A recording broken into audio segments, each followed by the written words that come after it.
Eu cumprimento aos amados irmãos com a paz de nosso Senhor e Salvador Jesus Cristo. Estamos iniciando mais uma videoaula da Escola Bíblica Dominical da Igreja Apostólica Verdade e Vida. E eu quero lembrar aos irmãos, como sempre, que além dessas videoaulas nós disponibilizamos outros materiais para apoio no estudo aí, tanto de alunos quanto de professores. Nós disponibilizamos um esboço escrito de cada uma das lições em formato PDF e também disponibilizamos reflexões em áudio em formato MP3 com base nas leituras diárias de cada uma das lições também. E caso os irmãos tenham interesse nesses materiais adicionais, nós estaremos deixando os links para download logo abaixo do vídeo, bastando clicar na opção Mostrar Mais, e ali estarão os links disponíveis para que os irmãos possam fazer download e baixar esses materiais. E caso algum irmão prefira receber os esboços escritos em formato PDF por e-mail, basta nos informar o seu endereço que nós estaremos cadastrando e a partir deste cadastro, semanalmente, os irmãos estarão recebendo esses esboços por e-mail de forma automática. E eu lembro, como sempre, aos irmãos que todos os materiais que são disponibilizados para estudo e para apoio tanto para alunos quanto para professores, eles não substituem as aulas presenciais, ou seja, é importante que os irmãos participem das aulas presenciais em suas igrejas. E no caso da nossa igreja, essas aulas acontecem todos os domingos às 16 horas. E eu aproveito ainda para pedir para os irmãos que se inscrevam no nosso canal, para que assim possam ficar sabendo de forma automática quando novos vídeos forem postados. E eu também peço para os irmãos que compartilhem, através das suas redes sociais, os vídeos e os materiais adicionais, ajudando assim a divulgar a palavra de Deus. Nós estamos estudando, neste primeiro trimestre de 2017, o tema As Obras da Carne e o Fruto do Espírito. Como o crente pode vencer a verdadeira batalha espiritual travada diariamente. E a lição de hoje é a lição de número 7, que tem por título Benignidade, um escudo protetor contra as porfias. Vamos ver então quais são os tópicos que nós estaremos abordando aí no decorrer desta videoaula. Então, inicialmente, nós vamos falar da porfia, que como nós vimos aí na primeira videoaula desse trimestre, trata-se de uma das obras da carne. Em seguida, nós vamos falar sobre a benignidade, dando continuidade ao estudo das virtudes do fruto do Espírito, e a virtude de hoje é a benignidade. E por fim, como de costume, nós faremos a nossa conclusão. Então, nessa videoaula, nós não reduzimos o conteúdo, tá? O conteúdo continua bastante completo, mas nós reduzimos o número de tópicos. Tá? Então, a gente vai colocar todo o conteúdo, a gente vai explanar todo o conteúdo dentro destes 3 tópicos. Então, vamos aí ao nosso primeiro tópico, onde nós vamos falar sobre a porfia. Então, irmãos, a primeira coisa que nós precisamos saber sobre a porfia é o seu significado, tá? Então, porfia significa discussão, guerra de palavras, contenda, disputa, rixa. Então, os irmãos podem ver que porfia fala sobre luta, fala sobre briga, cobiça pelo poder, enfim, aquele tipo de peleja que vem da ambição egoísta. Enfim, porfia se refere aí à discórdia, resumindo, se refere aí à contenda entre pessoas. Agora, além de saber o significado de porfia, é interessante nós sabermos aí algumas das causas, não são todas, obviamente, mas algumas das causas, ou seja, alguns fatores que levam à porfia, ou que causam a porfia. Então, primeiramente, as porfias ou as contendas, elas podem ocorrer por motivos de cunho pessoal, por motivos pessoais. Por exemplo, aqui questões de opiniões diferentes, questões de gostos individuais, ou seja, uma pessoa que está discutindo com a outra porque a pessoa quer uma coisa e a outra quer outra coisa, enfim, é um exemplo aí de porfia motivada por uma causa pessoal. Tá? Um exemplo de uma contenda causada aí por motivos pessoais, que nós podemos mencionar, é o caso daquela discussão entre Paulo e Barnabé sobre aquela questão se eles deveriam ou não levar Marcos junto com eles na viagem que eles estavam para fazer. Então eles discutiram por causa daquilo. E ali era uma discussão causada aí por motivo pessoal. Tá? Então, nós temos, dentre os tipos aí de causas da porfia, nós temos primeiramente as causas de cunho ou de motivo pessoal. Agora, não somente este tipo, mas as porfias ou as contendas, elas também podem ocorrer por causa de causas doutrinárias, ou seja, de causas de cunho doutrinário. Tá? Então, nós estamos falando aqui, irmãos, daquelas contendas que são referentes a, por exemplo, grupos que defendem interpretações bíblicas diferentes. Você tem uma pessoa que é adepta a uma linha de pensamento e você tem outra pessoa que ela é adepta a outra linha de pensamento, enfim. Então, isso pode gerar um certo tipo de contenda. Aliás, tem crentes que são, assim, campeões em ficar discutindo, entrando em contenda de palavras, usando o seu tempo para ficar discutindo com pessoas que interpretam de forma diferente, ao invés de estarem evangelizando. Mas, enfim, Deus sabe aí de todas as coisas. Bom, as porfias ou contendas, elas também podem ocorrer por motivos carnais. Então aqui, irmãos, nós estamos falando mais especificamente das obras da carne, que inclusive a gente está estudando aí nesse trimestre também. Nós estamos falando aqui da inclinação à natureza pecaminosa. Então aqui nós temos aquelas contendas que são geradas por motivos egoístas, por orgulho excessivo, por cobiça, enfim, a gente vai falar um pouco mais sobre isso ainda nesta videoaula. E nós temos também as porfias ou as contendas que são motivadas aí por causas malignas, tá? Nós temos então aqui as contendas que podem ser motivadas por várias situações, mas situações essas que passam a ser instrumentos nas mãos do inimigo para gerar contenda, para gerar assim a discórdia entre os irmãos. O inimigo ele é especialista em perceber uma situação que causa uma certa desavença entre os irmãos e começar a usar aquilo para poder fermentar essa porfia, fermentar essa contenda, enfim. Então aqui nós temos aí algumas causas da porfia. Nós temos causas de cunho pessoal, de cunho doutrinário, causas relacionadas à carne, às obras da carne, e nós temos também causas de cunho aí maligno. Então essas são algumas delas. Não são as únicas, mas são algumas delas aí para a nossa reflexão.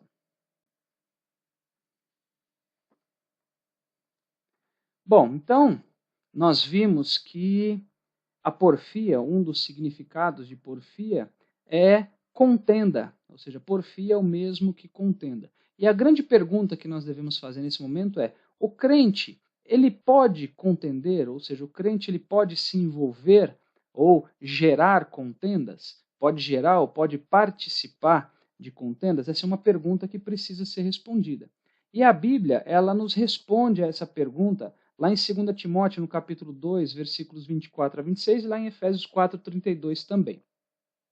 Olha só o que nos diz a palavra do Senhor, 2 Timóteo 2, de 24 a 26. E ao servo do Senhor não convém contender, mas sim ser manso para com todos, apto para ensinar, sofredor, instruindo com mansidão os que resistem, a ver-se, porventura, Deus lhes dará arrependimento para conhecerem a verdade e tornarem a despertar, desprendendo-se dos laços do diabo, em cuja vontade estão presos. E em Efésios 4:32 nós temos: antes, sede uns para com os outros benignos, misericordiosos, perdoando-vos uns aos outros, como também Deus vos perdoou em Cristo. Tá? Em outra versão, nós temos, a Bíblia nos diz que o servo do Senhor, no caso de 2 Timóteo, ele não deve andar brigando, mas ele deve tratar todos com educação, sendo bom, sendo paciente. Enfim, nós vemos aqui então que o crente ele não pode contender.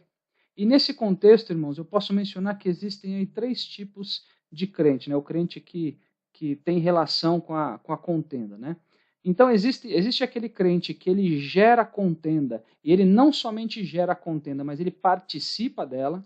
Agora, tem também aquele crente que ele é um gerador de contenda, mas ele não participa da contenda, ou seja, ele leva outras pessoas a porfiarem, leva outras pessoas a contenderem. É aquele que, como diz no mundo secular, joga a linha na fogueira e sai fora. Ele gera contenda e não participa dela. E existe também o terceiro tipo de crente, que é aquele que não costuma gerar contenda, ele não é um gerador de contendas, ele não é um gerador de porfias, mas ele gosta de participar de uma. Onde tem confusão, ele está envolvido. Aonde tem uma contenda, ele está ali. Mas enfim, irmãos, o crente ele não deve agir de nenhuma dessas três formas, ele não deve pertencer a nenhum desses grupos. Nem aquele que gera e participa da contenda, nem aquele que gera e não participa, e nem aquele que não gera, mas participa de contenda. Ou seja, o crente ele não pode contender, ele não pode se envolver com esse tipo de situação.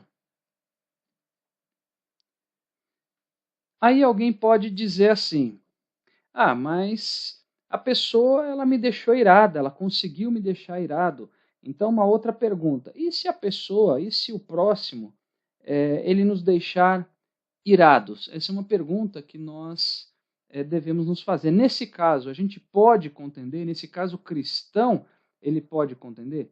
Irmãos, em qualquer situação, nós não devemos agir conforme os nossos instintos, mas nós devemos agir conforme nos recomenda, conforme nos traz, conforme nos ordena, melhor dizendo, as Sagradas Escrituras, tá? E nesse contexto, olha só o que a Bíblia nos diz, lá em Efésios 4, 26 e 27. Irai-vos e não pequeis, não se ponha o sol sobre a vossa ira, não deis lugar ao diabo. Irmãos, vejam que aqui Paulo ele é muito enfático em dizer que nós podemos até nos irar, mas nós não devemos pecar. E reparem que ele diz para não darmos lugar ao diabo. Irmãos, em uma porfia, ou seja, em uma contenda, nenhum dos envolvidos ele sai ganhando. Nenhum envolvido sai ganhando no meio de uma contenda, mas todos acabam perdendo, e não somente isso, mas eles acabam também dando lugar ao diabo. E nesse versículo Paulo ele é bem enfático em dizer: não deis lugar ao diabo. E um ponto importante que nós precisamos saber também sobre a porfia.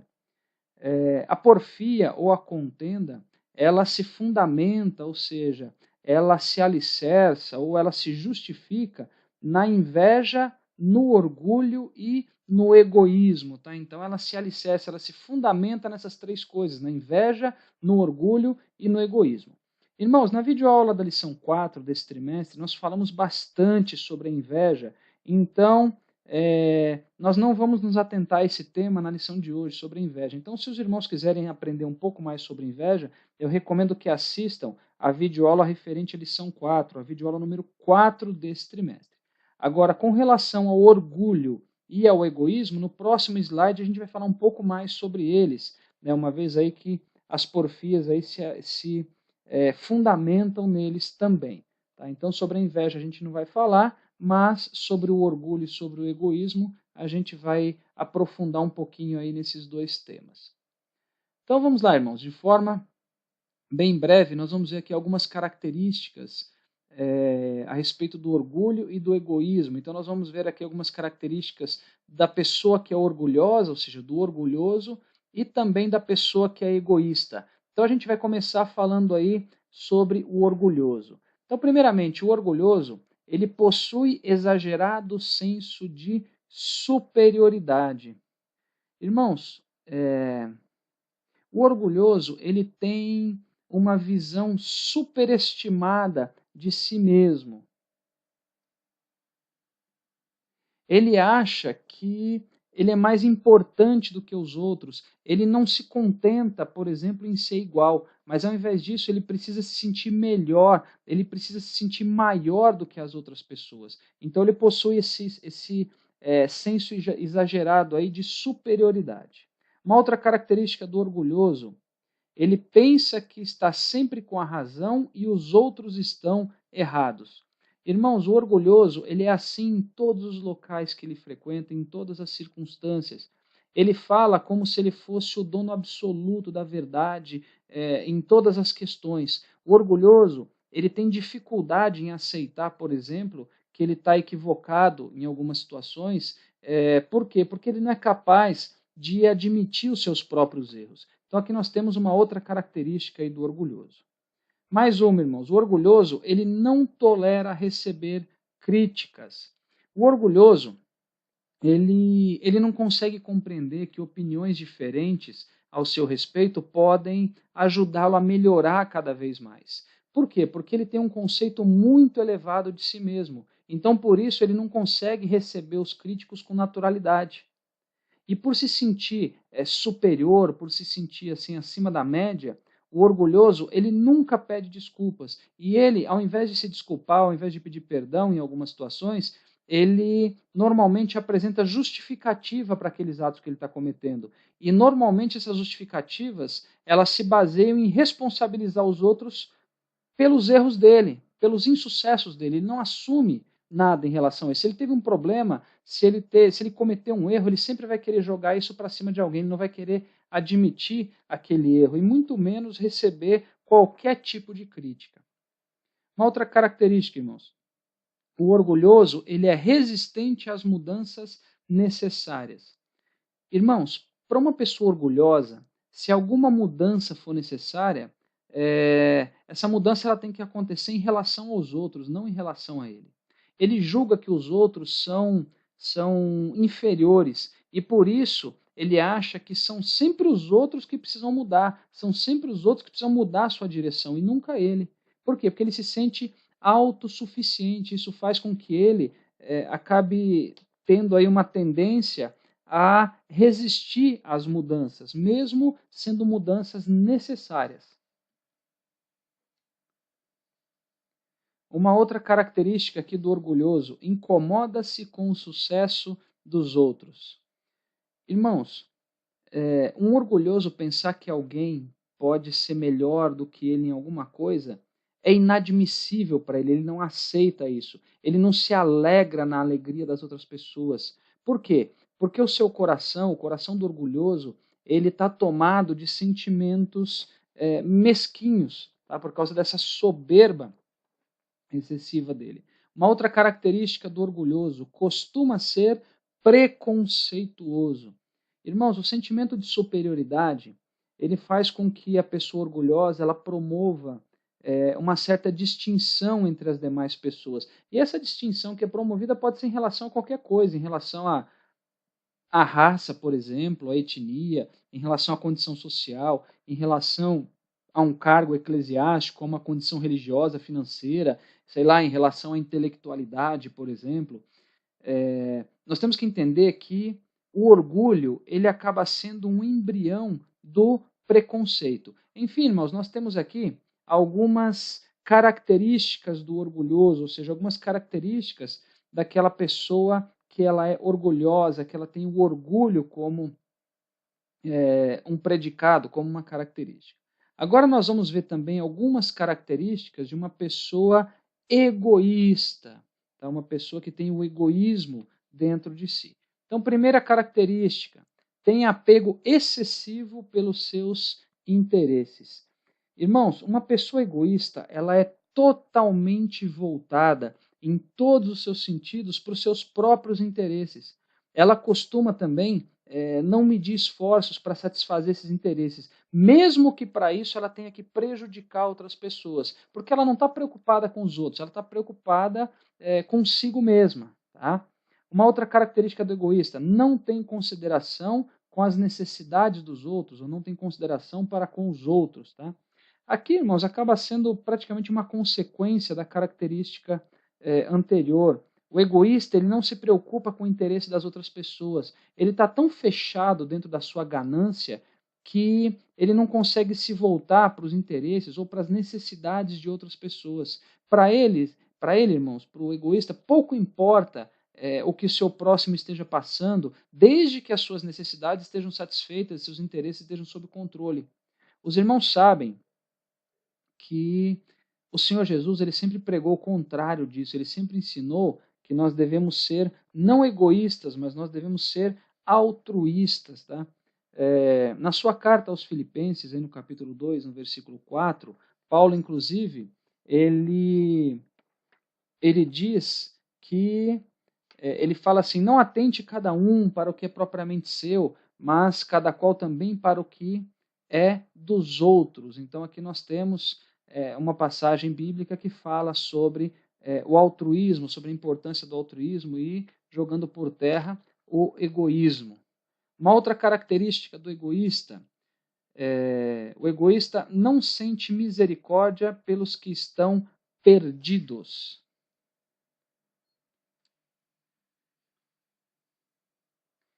Bom, irmãos, esse aqui ele é um ponto para uma profunda reflexão. Aqui nós estamos falando de... Aqui, na verdade, a gente não está falando de qualquer tipo de egoísta, mas nós estamos falando de um egoísta de uma pessoa que conhece a salvação, mas que não tem misericórdia daqueles que ainda não conhecem a salvação, daqueles que ainda não estão salvos, ou seja, daqueles que estão perdidos. E essa pessoa, ela não se preocupa em trazer almas para Jesus. E, obviamente, fazendo assim, ela está negligenciando uma ordem expressa do próprio Senhor Jesus, que está lá na chamada grande comissão. Tá? Então, a pessoa que é egoísta, ela não sente misericórdia pelos perdidos, ela não se preocupa em trazê-los para Jesus. Enfim, da mesma forma que o orgulhoso, nós temos aqui algumas características do egoísta. Agora, ainda sobre o egoísmo, irmãos, infelizmente existem muitos crentes que são egoístas, tá? E o crente egoísta é aquele que, primeiramente, ele é inflexível, ou seja, ele não é flexível, ele não abre mão dos seus interesses, ele é aquele tipo de crente que não costuma ceder. Tá? Então, em situações que demandem aí, flexibilidade, essas situações elas não vão ter no crente egoísta esse tipo de postura. Tá? Então, situações que demandam flexibilidade, elas não terão isso nesse tipo de crente. Por quê? Porque ele é egoísta e porque ele é inflexível. Outra coisa, o crente egoísta, ele não se preocupa com os irmãos. Eu não estou falando aqui daquela situação em que a pessoa não se preocupa se os irmãos estão bem ou se os irmãos estão precisando de ajuda ou não. Na verdade, também é um comportamento ruim, também é uma situação ruim. Mas, além disso, o que eu quero dizer aqui, o crente egoísta, ele não se preocupa, por exemplo, com as possíveis consequências dos seus atos em relação aos irmãos. Olha só, por exemplo, eles não se preocupam se aquilo que eles estão dizendo pode ou não magoar um irmão, eles não se preocupam se a forma com que eles estão conduzindo uma atividade na igreja, por exemplo, se isso pode prejudicar outro irmão, ele não se preocupa se a maneira com que ele está liderando algum trabalho pode ter consequências ruins no relacionamento com outros irmãos, enfim, ele não está se preocupando com os que estão à sua volta, ele não está se preocupando com os irmãos, mas sim com o interesse próprio. E um outro ponto aqui, o crente egoísta, ele não evangeliza. Irmãos, essa pode parecer uma característica que não tem relação com o egoísmo, o fato de não evangelizar, mas na verdade tem uma relação sim muito grande. O crente egoísta é aquele que vai na igreja, é aquele que sabe que recebeu Jesus como Senhor e Salvador e acha que isso é suficiente, ou seja, ele acha que a sua salvação basta. Ele não se preocupa em levar Jesus Cristo a outras pessoas para que elas também possam ser salvas. Tá?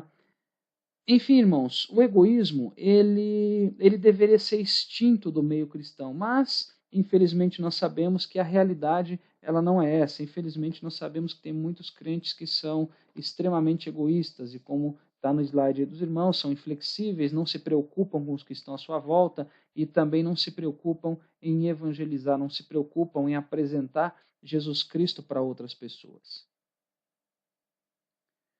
Vamos ver, irmãos, um exemplo bíblico nesse sentido, ou seja, um exemplo bíblico de alguém que era egoísta, que não se preocupava com o próximo. Então, um grande exemplo que nós temos disso é o profeta Jonas. Os irmãos sabem que Jonas recebeu uma ordem do Senhor para ir até Nínive, com o intuito quê? De repreender as pessoas, né, de Nínive, a população, o povoado de Nínive. Por quê? Porque lá estavam ocorrendo muitas coisas que estavam desagradando ao Senhor. Só que a Bíblia nos diz, estou resumindo aqui a história, que Jonas ele não foi para Nínive, mas ele foi em direção oposta. Ao invés de ir para Nínive, ele foi para Tarsis. Enfim, irmãos, eu não vou me aprofundar na história do profeta Jonas, porque ele é bastante conhecido aí de todos os irmãos. Mas o que eu quero salientar aqui é que os hebreus, e no caso Jonas eram também, eles eram preconceituosos contra todos os povos no que se refere à religião. Eles acreditavam que Deus era misericordioso, só que eles consideravam que Deus era propriedade exclusiva deles. E outra coisa, Jonas, ele sabia que pelo fato de Deus estar preocupado com a maldade ali de Nínive, significava que Deus ele queria salvar as pessoas dali. Ou seja, o seu amor ia muito além do povo escolhido. E isso acabou desagradando a Jonas. Por quê? Porque ele queria que aquele povo padecesse. Enfim, irmãos, Jonas ele fez a vontade de Deus, mas em seu coração ele queria que Deus não tivesse misericórdia do povo de Nínive. Por quê? Tudo bem, o povo de Nínive era um povo cruel, era um povo que perseguia o povo escolhido. Então, baseado nisso, ele não queria que Deus tivesse misericórdia daquelas pessoas.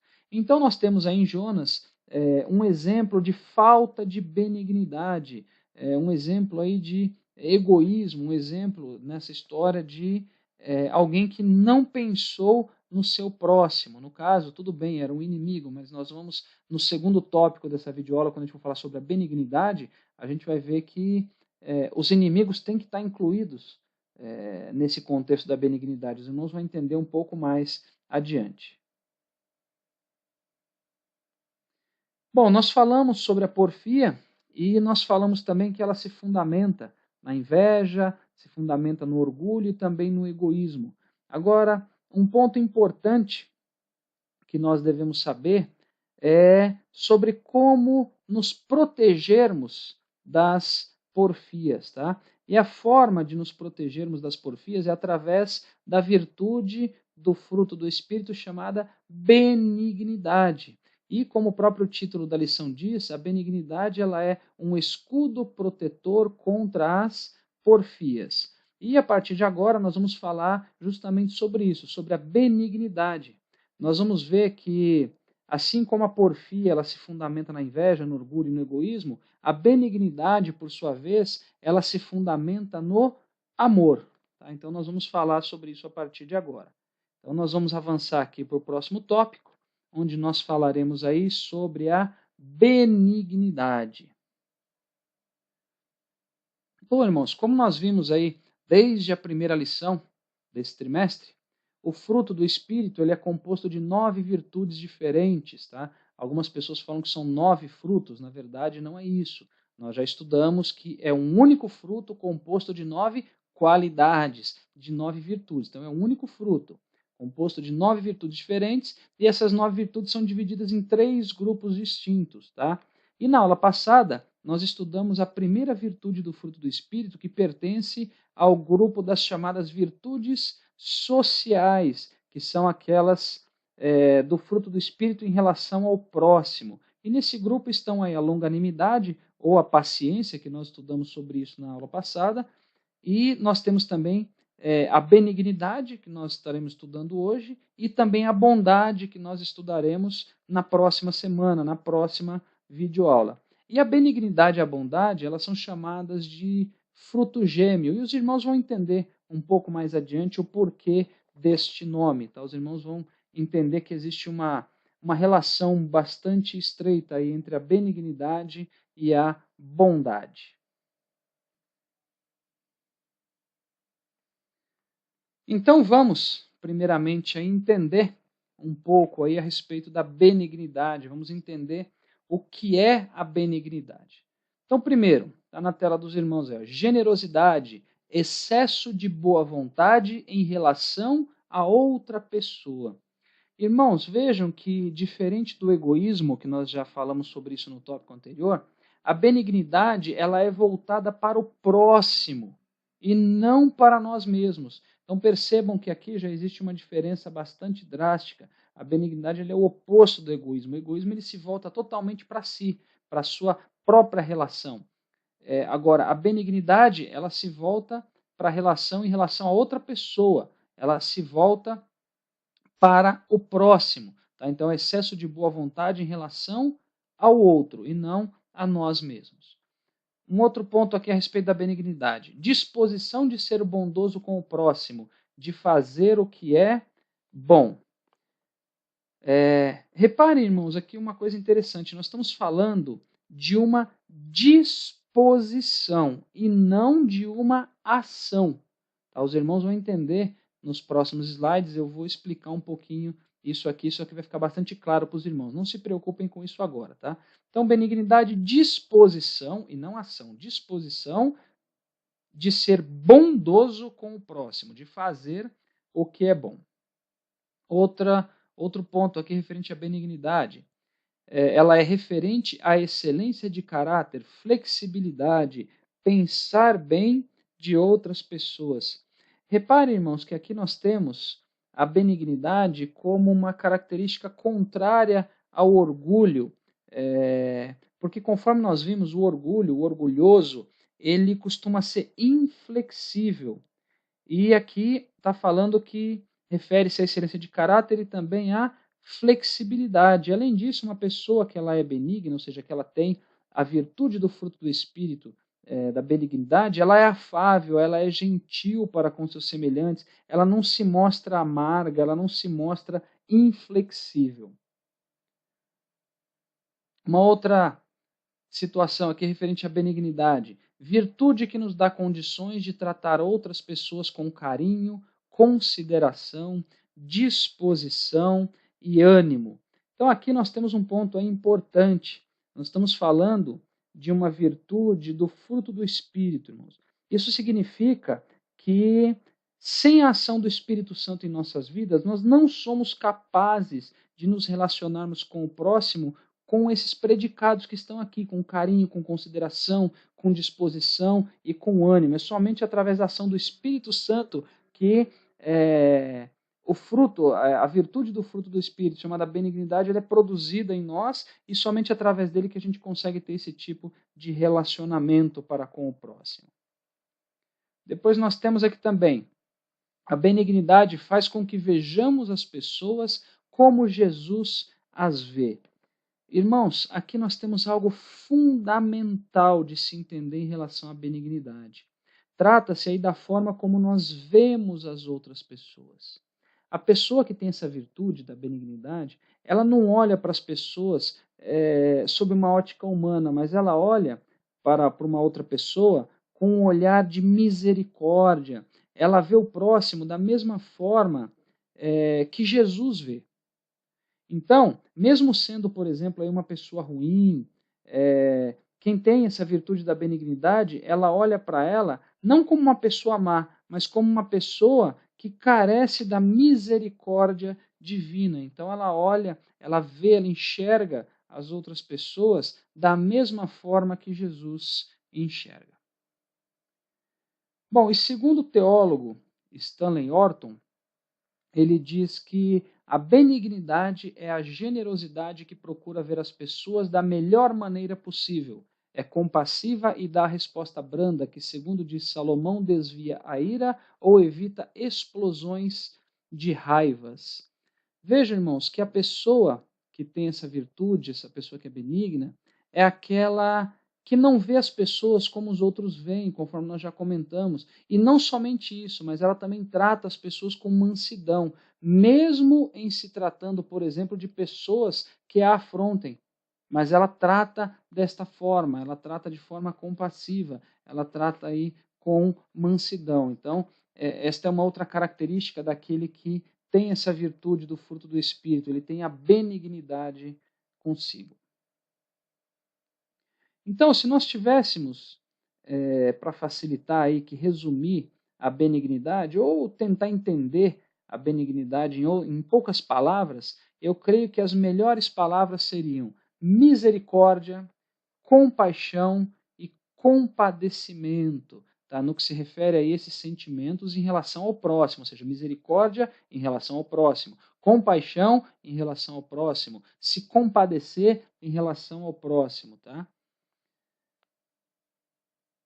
Em se tratando, irmãos, por exemplo, de pessoas não crentes, nós devemos nos lembrar que essas pessoas, antes delas olharem para Jesus, elas olham para nós.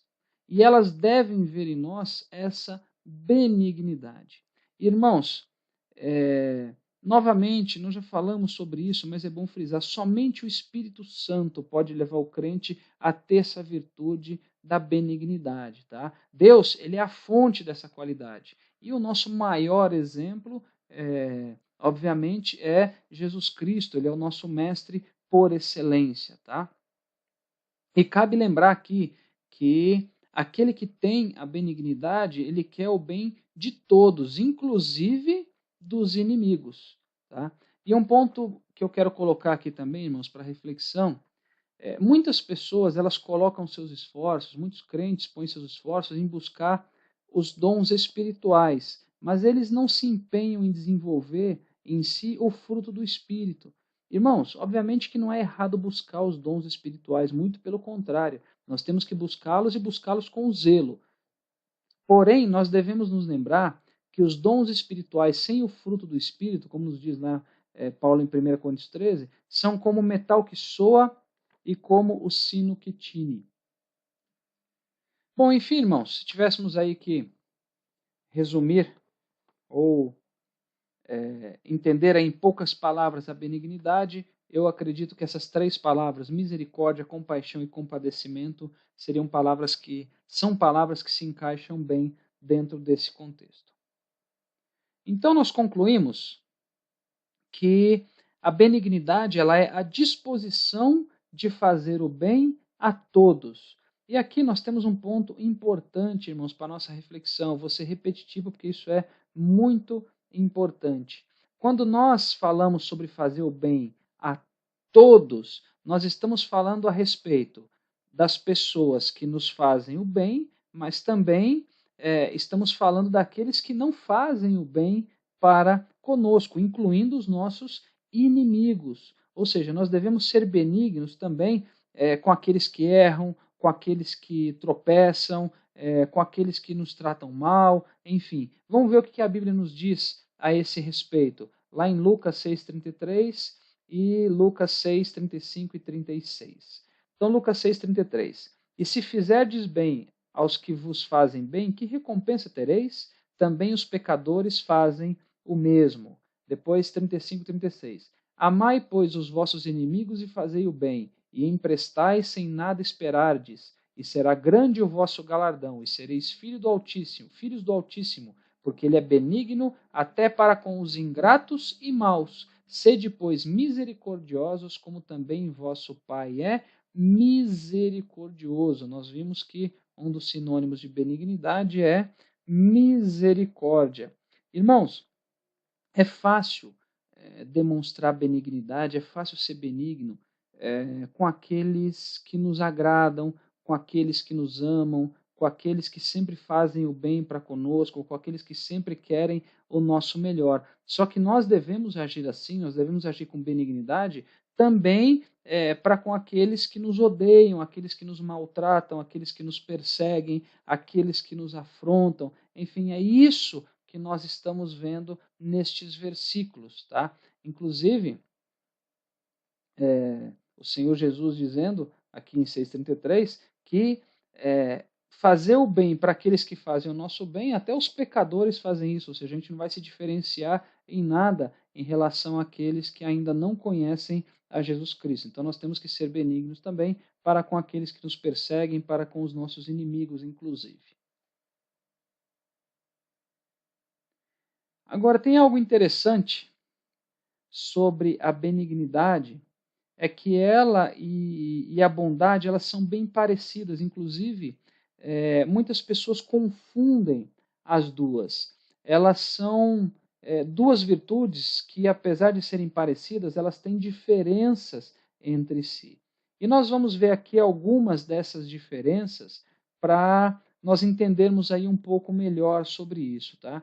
Eu estou colocando isso aqui porque nós comentamos alguns slides atrás que a benignidade e a bondade são chamadas de frutos gêmeos, e os irmãos vão entender o porquê é que elas são chamadas desta forma. Tá? Então nós vamos ver aqui algumas diferenças. Então, primeiro, como nós já vimos, a benignidade ela é a misericórdia para com o próximo. Já a bondade, ela se refere a essa misericórdia em ação, ou seja, a misericórdia que se converte em atitude atitudes para com o próximo, tá? A benignidade, como nós também já vimos, ela é a disposição em ser bondoso. Já a bondade, ela é a ação propriamente dita de ser bom, ou seja, não é mais uma disposição, mas sim uma ação. Não é mais uma disposição, mas sim uma atitude. Então nós podemos ver claramente que a benignidade, ela está ligada ao sentimento, como nós vimos, sentimento de compaixão, sentimento de misericórdia, sentimento aí de compadecimento, enfim. Já a bondade, ela não está ligada ao sentimento, mas ela está ligada a atitudes, atitudes em relação ao próximo, atitudes em prol do próximo. Uma maneira para ficar assim mais claro para os irmãos,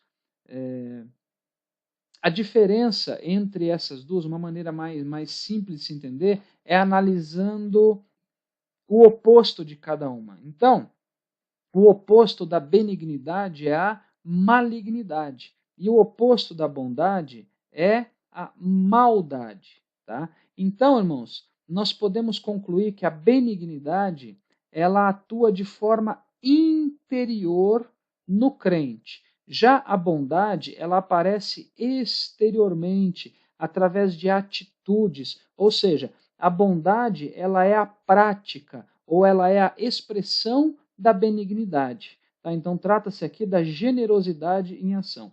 Em outras palavras, irmãos, para resumir esses dois quadros que os irmãos estão vendo nesse slide, a benignidade é aquela que nos leva a ter compaixão, que nos leva a ter misericórdia de alguém. Já a bondade é aquela que se reflete em atitudes para com aquele a quem se tem misericórdia. Então a benignidade me leva a ter misericórdia e a bondade me leva a fazer alguma coisa por essa pessoa por quem eu tenho misericórdia, por quem eu sinto misericórdia. Tá? Então é por isso, irmãos, que a benignidade e a bondade elas são chamadas aí de fruto gêmeo. Lembrando que uma está ligada à disposição, está ligada também ao sentimento, e outra está ligada diretamente à atitude. Não vamos aprofundar em bondade, porque na próxima videoaula, na próxima lição, na lição de número 8, a gente vai falar bastante sobre a bondade, que também é uma virtude do fruto do Espírito. Muito bem, irmãos. Lá no Evangelho de Jesus Cristo, segundo escreveu Lucas, no capítulo 10, versículos 25 a 37, nós temos aquela conhecida parábola do bom samaritano. E essa parábola, irmãos, ela ilustra bem tanto a benignidade quanto a bondade, tá? Bom, a Bíblia diz que um mestre da lei, ele queria encontrar alguma coisa contra Jesus e ele questionou Jesus, perguntando para Jesus sobre o que era necessário para se conseguir a vida eterna. Então Jesus, ele respondeu devolvendo essa pergunta para o mestre da lei. Jesus falou o seguinte, ó, o que dizem as Sagradas Escrituras sobre isso? E aquele mestre da lei ele respondeu, falou, nós temos que amar a Deus de todo o nosso coração, nós temos que amar ao próximo como a nós mesmos. Então Jesus ele falou o seguinte, ó, essa resposta está certa, então você vai e faz isso que você vai viver, que você viverá.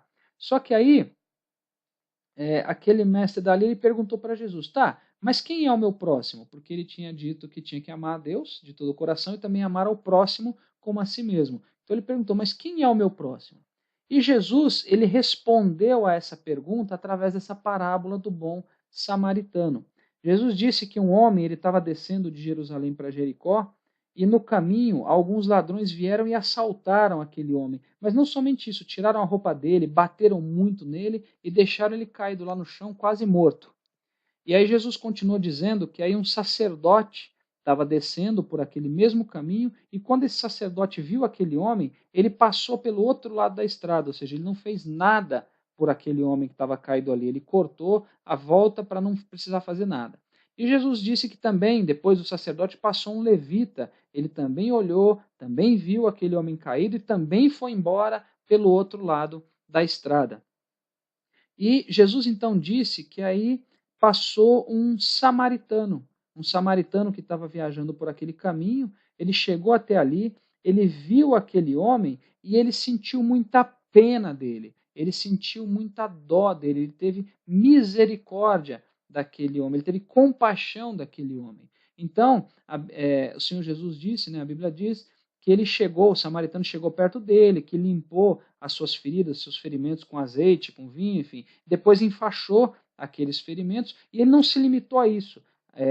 A Bíblia diz que o samaritano colocou aquele homem em cima do seu animal, que levou ele para uma pensão, cuidou dele, e no dia seguinte ele entregou moedas de prata para o dono da pensão e falou o seguinte: olha, toma conta dele aqui, e quando eu passar por aqui de novo, eu vou pagar qualquer gasto a mais, qualquer gasto extra que você tenha com ele. Então Jesus ele contou essa parábola, e aí ele perguntou para aquele mestre da lei, perguntou o seguinte, falou, olha, quem dos três que você acha que é o próximo, que foi o próximo daquele homem que foi assaltado e que estava caído ali? Então, ele respondeu, falou, o próximo é aquele que socorreu ele, ou seja, o próximo é o samaritano. E Jesus então disse para ele ir e fazer a mesma coisa. Bom, irmãos, reparem que nessa parábola tem um ponto aqui interessante, que Jesus disse que o samaritano viu aquele homem caído e sentiu pena dele, sentiu compaixão, sentiu misericórdia. Então aqui nós temos um exemplo de benignidade. Os irmãos se recordam que benignidade é o mesmo que compadecimento, que compaixão, que misericórdia. Então nós temos um exemplo de benignidade. Agora, aquele samaritano, ele poderia ter apenas ficado com pena, ficado com dó, mas não ter feito nada a respeito disso para ajudar aquela pessoa. Mas, ao invés disso, o que ele fez? Ele prestou todo o auxílio, toda a ajuda necessária. Então aqui nós temos o exemplo de bondade. Tá? Então, no momento em que ele se compadeceu do homem que estava caído, ele demonstrou benignidade. E quando ele se mobilizou para ajudar, ele demonstrou o quê? Ele demonstrou a bondade. Tá? E um ponto interessante aí para a nossa reflexão. A parábola diz, né, o Senhor Jesus dizendo, que antes do samaritano tinham passado por ali um sacerdote, tinham passado por ali um levita, ou seja, tinham passado por ali religiosos daquela época. E eles não fizeram absolutamente nada. Então nós aprendemos com isso que nem sempre aqueles que devem fazer o bem, eles vão fazer. Nem sempre aqueles que têm que fazer o bem para com outras pessoas, eles vão se mobilizar para fazer. Agora, lembrando que a Bíblia nos diz que quem sabe fazer o bem e não faz, comete pecado. Tá? Então, o pecado não é somente fazer aquilo que Deus não quer que a gente faça. Mas não fazer aquilo que Deus quer que a gente faça também é pecado. Aí é um pecado de omissão. Quando nós estudamos sobre a Epístola de Tiago, nós falamos muito sobre pecado de comissão e pecado de omissão também. Então, enfim, nós temos aí nessa parábola do bom samaritano um grande exemplo de benignidade e também de bondade. Então, aí ficou mais fácil para a gente entender a diferença aí fundamental entre a virtude do fruto do Espírito chamada benignidade e a virtude do fruto do Espírito chamada bondade. Bom, nós citamos aí anteriormente como um exemplo, no caso aí, exemplo de egoísmo, de falta de benignidade, nós citamos Jonas. E agora nós vamos ver alguns exemplos bíblicos, mas relacionados à benignidade, ou seja, pessoas que demonstraram, personagens bíblicos que demonstraram benignidade, exemplos bíblicos desta virtude da benignidade. Então, primeiramente, nós temos Deus como um exemplo aí de benignidade. Vamos ver o que a Bíblia nos diz a respeito disso. Lá no Salmos 103, verso 8, e em Tito, capítulo 3, versículo 4. Então, lá em Salmos, misericordioso e piedoso é o Senhor, longânimo e grande em benignidade. Agora, lá em Tito ele diz, mas quando apareceu a benignidade e o amor de Deus, nosso Salvador, para com os homens. Então nós temos aqui Deus como um grande exemplo de benignidade. Agora, irmãos, existem pessoas que elas se aproveitam dessa benignidade de Deus para pecarem aí repetidas vezes. Isso é algo ruim, isso é algo terrível, isso é algo muito perigoso. Olha só o que a Bíblia nos diz no livro de Romanos, capítulo 11, versículo 22. Considera, pois, a bondade e a severidade de Deus. Olha só, aqui ele está falando de bondade, mas está falando de severidade de Deus. Para com os que caíram, severidade, mas para contigo a benignidade de Deus, se permaneceres na sua benignidade. De outra maneira também tu serás cortado. E como é que eu permaneço na benignidade de Deus? Obedecendo a sua palavra. Um outro exemplo, nosso maior exemplo aí de benignidade, Jesus Cristo, tá? Vamos ver o que a Bíblia nos diz lá em Lucas, capítulo 7, versículos de 11 a 13, e ainda em Lucas, capítulo 23, versículos 33 e 34. Então vamos lá, capítulo 7 primeiro. E aconteceu pouco depois ir ele à cidade chamada Naim. E com ele iam muitos dos seus discípulos e uma grande multidão. E quando chegou perto da porta da cidade, eis que levavam um defunto, filho único de sua mãe, que era viúva, e com ela ia uma grande multidão da cidade. E vendo-a, o Senhor moveu-se de íntima compaixão por ela e disse-lhe, não chores. E em Lucas 23, e quando chegaram ao lugar chamado a Caveira, ali o crucificaram, e os malfeitores, um à direita e outro à esquerda. E dizia Jesus, Pai, perdoa-lhes porque não sabem o que fazem. E repartindo as suas vestes, lançaram sortes. Bom, vejam, irmãos, que nessa primeira passagem de Lucas 7, a Bíblia nos diz que Jesus ele se moveu de íntima compaixão. Então, como nós vimos no início desse tópico, no início do tópico sobre a benignidade, essa virtude do fruto do Espírito, a benignidade, ela se refere à compaixão em relação ao próximo. E foi exatamente o que Jesus sentiu. Ele sentiu íntima compaixão para com aquela viúva. Tá? E na segunda passagem, lá de Lucas 23, nós vemos aqui uma passagem da crucificação de Jesus. Então nós vemos nessa passagem que, com todo aquele sofrimento pelo qual Jesus estava passando, mesmo assim Jesus ele rogou ao Pai para que perdoasse aqueles que o tinham crucificado. Então aqui nós temos aí o maior exemplo de benignidade, ou seja, as pessoas crucificando e Jesus rogando por essas pessoas. Um outro exemplo, bastante conhecido dos irmãos, é o de Estevão. Os irmãos sabem que Estevão ele foi aí o primeiro mártir da história da igreja. Tá? Então vamos ver o que a Bíblia nos diz sobre ele, lá em Atos dos Apóstolos, capítulo 7, versículos 59 e 60. Olha só. E apedrejaram a Estevão, que em invocação dizia, Senhor Jesus, recebe o meu espírito. E pondo-se de joelhos, clamou com grande voz, Senhor, não lhes imputes este pecado. E tendo dito isto, adormeceu. Vejam, irmãos, que no momento em que estava sendo apedrejado, ele clamou para que aquelas pessoas que estavam matando ele, para que elas fossem perdoadas. Vejam que ele rogou não por amigos, não por pessoas que queriam seu bem, mas ele rogou pelas pessoas que estavam matando ele. Então nós temos em Estevão também um exemplo de benignidade. E dentre os exemplos bíblicos aí de benignidade, nós vimos que Deus foi um dos exemplos aí que nós usamos. E nós vamos ver que existe uma relação entre a nossa salvação e a benignidade de Deus. Olha só o que a Bíblia nos diz em Efésios capítulo 2, versículos de 1 a 7. E vos vivificou, estando vós mortos em ofensas e pecados, em que noutro tempo andastes, segundo o curso deste mundo, segundo o príncipe das potestades do ar, do espírito que agora opera nos filhos da desobediência, entre os quais todos nós também antes andávamos nos desejos da nossa carne, fazendo a vontade da carne e dos pensamentos.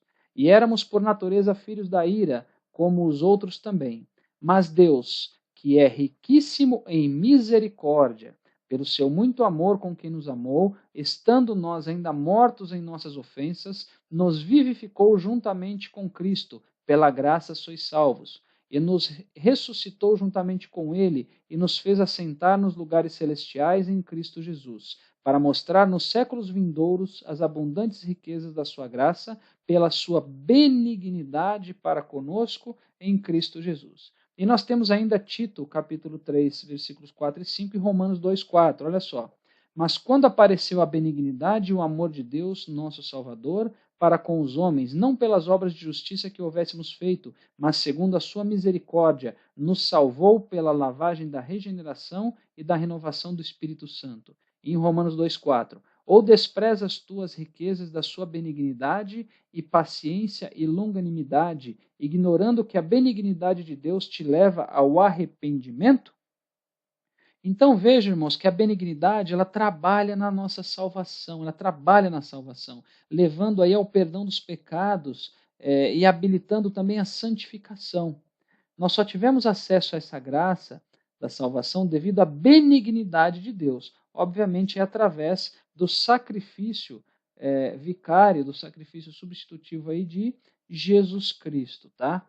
E vejam que em Romanos 2,4, Paulo ele associa a benignidade de Deus ao arrependimento do homem. E os irmãos sabem que o arrependimento ele é necessário no processo da salvação. O arrependimento, obviamente, seguido da aceitação de Jesus como Senhor e Salvador, recebendo a Jesus aí como Senhor e Salvador. Então, os irmãos percebam que existe uma relação entre a benignidade de Deus e a nossa salvação.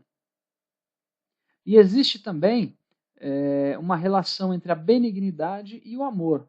Aliás, irmãos, como nós já comentamos na introdução desse trimestre, todas as virtudes do fruto do Espírito elas se relacionam com o amor, que também é uma das virtudes, né, que é a primeira virtude mencionada por Paulo em Gálatas 5:22. Tá? Então, olha só o que a Bíblia nos diz em 1 Coríntios, capítulo 13, versículo 4.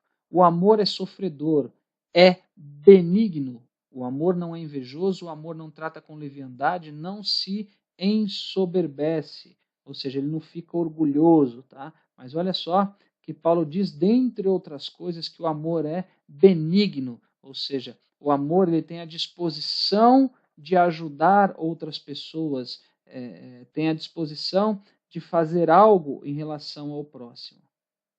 E a benignidade, ela nada mais é do que o amor mostrando compaixão para com o próximo. É um amor sem medida para com o próximo. Então nós temos aí a relação entre a benignidade e o amor. Tá? O amor mostrando aí compaixão. Agora, irmãos, eu quero comentar com vocês sobre algumas características daqueles que têm a virtude da benignidade. Algumas delas, tá? Nós vamos falar aqui. Primeiro, aquele que tem a virtude da benignidade, ele está preparado para a ingratidão. Irmãos, nem sempre aqueles com quem se usa de benignidade, eles vão reconhecer o favor recebido. E, portanto, aquele que tem essa virtude da benignidade, ele acaba não esperando gratidão, ou seja, ele está preparado para possíveis atitudes de ingratidão. Olha só o que a Bíblia nos diz em Lucas, capítulo 17, versículos 11 a 19. E aconteceu que, indo ele a Jerusalém, passou pelo meio de Samaria e da Galileia, e entrando numa certa aldeia, saíram-lhe ao encontro 10 homens leprosos, os quais pararam de longe. E levantaram a voz, dizendo, Jesus, mestre, tem misericórdia de nós. E ele, vendo-os, disse-lhes, ide e mostrai-vos aos sacerdotes. E aconteceu que, indo eles, ficaram limpos, e um deles, vendo que estava são, voltou glorificando a Deus em alta voz. E caiu aos seus pés com o rosto em terra, dando-lhe graças, e este era samaritano. E respondendo Jesus disse, não foram 10 os limpos? E onde estão os 9? Não houve quem voltasse para dar glória a Deus, senão este estrangeiro? E disse-lhe, levanta-te e vai, a tua fé te salvou. Então aqui nós temos a conhecida passagem da cura dos 10 leprosos, onde somente um voltou para agradecer, ou seja, os outros 9 demonstraram aí ingratidão. Bom, outra característica aqui, quem tem a virtude do fruto do Espírito é chamada benignidade, a pessoa que tem, ela entende o momento do próximo. O que é isso, irmãos? A pessoa que tem a virtude da benignidade, ela é capaz de entender o momento do próximo, ou seja, ela é capaz de entender o momento pelo qual o próximo possa estar passando. A pessoa, ela entende isso sem agir, por exemplo, com intolerância em relação ao próximo. Os irmãos se recordam que nós comentamos que a benignidade ela faz com que se pense bem sobre as pessoas. A pessoa que tem essa virtude da benignidade, ela sabe que em muitas situações o indivíduo, o próximo, ele não vai estar bem e ainda pode estar sujeito a atitudes extremas. Então, quem tem a virtude da benignidade leva isso em consideração. Olha só o que a Bíblia nos diz em Colossenses 3, 12 e 13. Revesti-vos, pois, como eleitos de Deus, santos e amados, de entranhas de misericórdia, de benignidade, humildade, mansidão, longanimidade, suportando-vos uns aos outros e perdoando-vos uns aos outros. Se alguém tiver queixa contra outro, assim como Cristo vos perdoou, assim fazei vós também. Uma outra característica, quem tem a virtude da benignidade não faz acepção de pessoas. Como nós já comentamos, irmãos, a pessoa, ela não demonstra essa virtude da benignidade, ela não é benigna apenas com aquelas pessoas, com aqueles que querem o seu bem, mas também com aqueles que querem prejudicá-lo, incluindo aí os seus inimigos, tá? Olha o que a Bíblia nos diz, nós já lemos esse versículo anteriormente, Lucas 6,33. E se fizerdes bem aos que vos fazem bem, que recompensa tereis? Também os pecadores fazem o mesmo. Então reparem novamente, que aqui Jesus disse que até os pecadores sabem fazer o bem para aqueles que fazem o bem para eles. E nós não podemos ser igual aos pecadores. Então nós não podemos fazer acepção de pessoas, nós temos que ser benignos também para com aqueles que nos perseguem, para com aqueles que são os nossos inimigos. Uma outra característica aqui, irmãos, quem tem a virtude da benignidade não desanima em fazer o bem.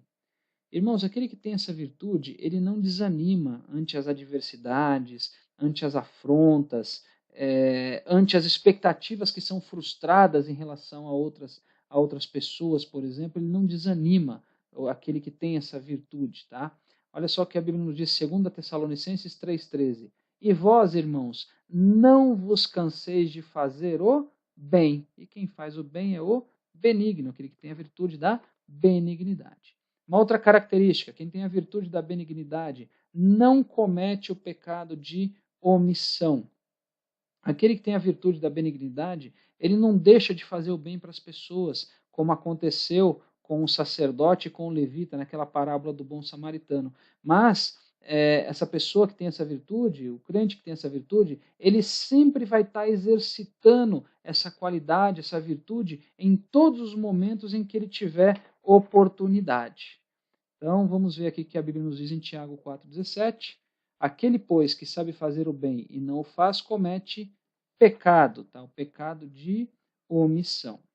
Uma outra característica, quem tem a virtude da benignidade, prega o evangelho em todo o tempo.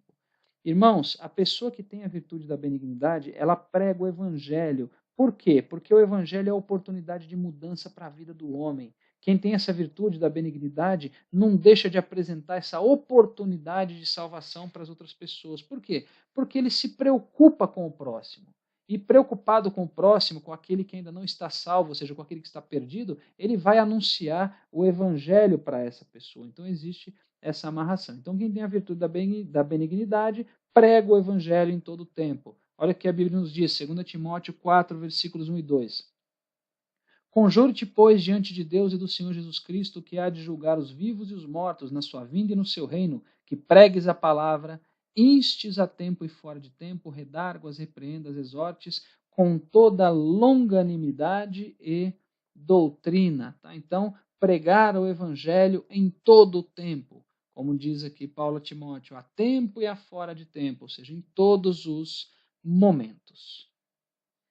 E por último, irmãos, uma coisa muito importante que nós devemos ter em mente, que nós devemos saber. Ter essa virtude da benignidade é andar na contramão do mundo. A Bíblia diz que o mundo ele jaz no maligno. Em outra versão, irmãos, essa passagem diz que o mundo está debaixo do poder do maligno. E nós sabemos que a benignidade é exatamente o oposto da malignidade, ou seja, o benigno ele está do lado oposto do maligno. Irmãos, isso significa que as pessoas que têm a virtude da benignidade, elas são consideradas pelas pessoas do mundo como pessoas bobas, como pessoas tolas. Elas são criticadas justamente pelo fato de querer o bem daqueles que lhe perseguem. Essas pessoas são criticadas por quererem o bem dos seus inimigos, por exemplo. Mas nós não devemos nos preocupar com isso, porque viver a palavra, irmãos, é realmente andar na contramão do mundo. E, consequentemente, produzir as virtudes do fruto do Espírito não ia ser diferente. Então, qualquer virtude do fruto do Espírito que se produza, você vai estar andando na contramão do mundo, mas nós não devemos nos preocupar com isso. Tá? Nós devemos nos preocupar em fazer a vontade do Senhor. E o Senhor quer que a gente frutifique, como está lá em João 15. Bom, vamos agora aí à nossa conclusão. Deus quer que sejamos benignos, porém não temos essa capacidade se contarmos somente com nós mesmos. Então, para que a vontade de Deus se cumpra, Ele nos instrumentaliza para isso através do Espírito Santo, pois somente através da ação dele em nossas vidas é que podemos desenvolver a virtude da benignidade. Irmãos, o Senhor ele é tão maravilhoso que ele não se limitou a querer que os seus servos sejam benignos, mas ele também deu todos os recursos para que isso se tornasse possível através do Espírito Santo. E glórias a Deus por isso. Bem, chegamos aí ao final de mais uma videoaula. Que Deus abençoe os irmãos e eu amo cada um de vocês em Cristo Jesus.